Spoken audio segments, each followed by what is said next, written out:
Assalamualaikum warahmatullahi wabarakatuh. Nahmaduhu wa nusalli ala rasulihil karim. Tuan-tuan yang mulia, saya membaca satu maklumat terbaru daripada Kementerian Pengangkutan bahawasanya akan dijalankan satu dasar baru, iaitu melaksanakan ANPR, Automatic Number Plate Recognition, iaitu teknologi menggunakan kamera pintar ni yang diletakkan di lebuh raya, jalan tol, jalan utama dan juga di tempat-tempat yang strategi. Untuk mengesan, nombor satu, kamera tu membaca nombor plate kereta dan otomatis dia akan dapat lihat sama ada cukai jalan, masih hidup ataupun telah tamat tarikh. Yang kedua, insurans, ada ke tak ada. Yang ketiga, kenderaan itu kenderaan curi ke tidak. Yang keempat, dia dapat tengok kenderaan blacklist yang bergerak di atas jalan raya. Lalu akan dikeluarkan saman secara otomatik. Jadi tidak perlu lagi kepada roadblock. Yang mana roadblock ini memakan masa dan menyebabkan orang ramai beratur kerana menunggu giliran satu lepas satu lepas satu lepas satu. Jadi orang ramai akan rasa pelik kerana tiba-tiba sampai di rumah dia sedangkan tak ada roadblock dan tidak ada surat menyurat saman menyaman. Jadi benda ni semakin canggih, seolah-olah kamera CCTV ni ada di semua tempat.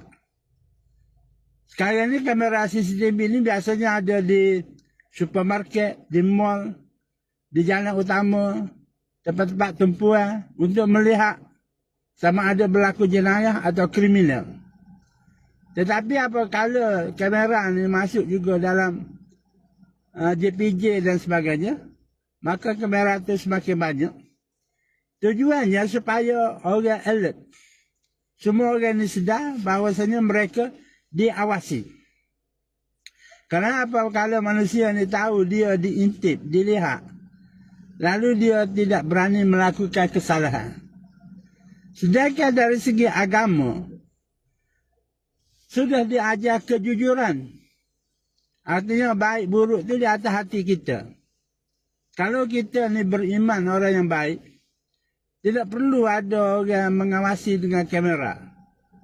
Sebagaimana yang berlaku satu masa dulu, seorang yang menjaga budak, menjaga kanak-kanak, dia telah beri ibu kaki untuk dihisap oleh kanak-kanak tersebut waktu tuan tidak ada di rumah. Tuan dia sedar sebab bila dia balik rumah, anak dia ni selalu kulum ibu kaki dia. Lalu dia pun pasang CCTV. Rupanya orang yang mengasuh tu sentiasa beri ibu kaki untuk budak kecil ni kulum sebagai hiburan dia. Jadi dengan CCTV ni dapat dilihat pelakuan sebenar, bukannya lakonan. Jadi Allah Ta'ala dalam agama kita telah mengajar Allah Maha mendengar, Allah Maha melihat, Allah Maha mengetahui. Jadi kita belajar sifat 20 kerana adalah Allah Ta'ala itu basiran, melihat. Kita belajar Allah melihat dekat ke jauh, kecil ke besar, gelap ke cerah. Tapi perangai kita seolah-olah Allah Ta'ala itu buta. Seolah Allah Ta'ala itu tidak melihat. Ini telah berlaku pada orang Inggeris pada zaman dahulu. Mereka ni beragama Kristian. Bila dia nak makan daging burung gemuk, maka mereka akan tutup kepala. Kerana burung ni dia beri makan dengan paksa. Dia buka mulut, semak makanan. Buka mulut, semak makanan. Sehingga burung tadi jadi obesiti. Setelah cukup gemuk dia, burung tu kecil ya. Tapi bila dipaksa, dia jadi gemuk. Dia jadi besar. Ini makan burung. Bila burung tu jadi besar, dia jadi lemuk, dia jadi sedap. Nak makan burung goreng yang dimasak, yang gemuk tadi, mereka merasa berdosa. Rasa bersalah sebab menganiayai binatang. Lalu setiap kali makan burung, mereka akan pakai topi. Orang putih ni pakai topi. Pakai topi dengan tujuan berselindung, menyembunyikan supaya Tuhan yang duduk atas ni, kerana mereka menyangka Tuhan ni duduk di atas, lihat daripada atas tak nampak. Tak nampak kerana dia sudah bersembunyi, sudah nusuk. Iaitu pakai topi, jadi Tuhan tak tahu nama Yusuf ke, nama Mary ke, yang makan burung. Tapi dari segi logiknya, kenapa mereka tidak buat bumbu rumah? Kerana mereka makan tu dalam bumbu, dalam rumah yang ada bumbu. Kalau kapal terbang daripada atas bawa kamera, mereka duduk dalam rumah, dia lihat ke bawah, memang tak nampak. Sama ada orang bawah tu makan burung ke, pakai topi ke, tak pakai topi, tak nampak. Sebab bumbu tu sudah menutup. Tapi mereka ni makan dalam rumah, ada bumbu. Tapi bila nak makan, mereka yakin Tuhan melihat, pakai topi baru tak nampak. Ini nak cerita kebodohan dan kejahilan manusia. Jadi dalam keadaan sekarang ni, orang Malaysia ni akan lebih berhati-hati. Kerana surat samai akan sampai ke rumah walaupun tidak ada rock block. Kerana kamera di mana-mana. Sedangkan kita sudah tahu sifat Allah Ta'ala maha melihat. Telah diajar sejak dulu lagi. Allah maha melihat. Allah tidak perlu kepada kamera CCTV dan sebagainya. Diri dia sendiri sudah dapat melihat segala sesuatu. Bahkan sebelum peristiwa berlaku. Katakan hari ini, kita accident.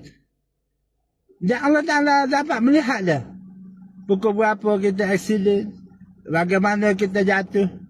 Kereta tu tepuh gapo. Berapa masa yang berlaku. Semua Allah Ta'ala dapat melihat. Peristiwa dahulu dan peristiwa kemudian. Dia maha kuasa. Jadi kalau kita betul-betul yakin dengan Allah Ta'ala. Tidak timbul masalah. Orang letak CCTV kalau tidak letak. Pasal iman kita telah betul dengan Allah Ta'ala. Tapi kalau kita beriman kepada benda yang nyata sahaja. Ada tak mandu, kita buat kerja. Tak ada tak mandu, orang buat jambatan dulu berhenti. Pakat sendiri, pakat membawa. Ini yang saya lihat di kapal saya lah. Dia orang buat jambatan di Golilik tu. Dan kita selalu ikut situ, budak sekolah. Bila mereka ni satu kaum, kita pun macam walula, lalu ke situ RM1, RM2, RM3. Sama siapa nombor 4, kita bagi RM4. Hamba dengan air sirih dia, kita pun lagi cerabuk. Daripada apa tu, balik-balik berhenti di balas Golilik. Ini nak cerita kenakalan kita waktu sekolah. Mempermainkan. Kenapa? Kerana mereka beriman kepada mandu yang zahir. Mandu yang zahir. Ada tak mandu? Buat kerja. Tak ada tak mandu? Pakai siri. Ini nak cerita. Kalau lagu tu iman kita masih lagi lemah. Mari kita tingkatkan iman kita kepada Allah Ta'ala. Allah Ta'ala maha melihat di mana sahaja, bila-bila masa sahaja. Sekianlah sahaja. Wassalamualaikum warahmatullahi wabarakatuh.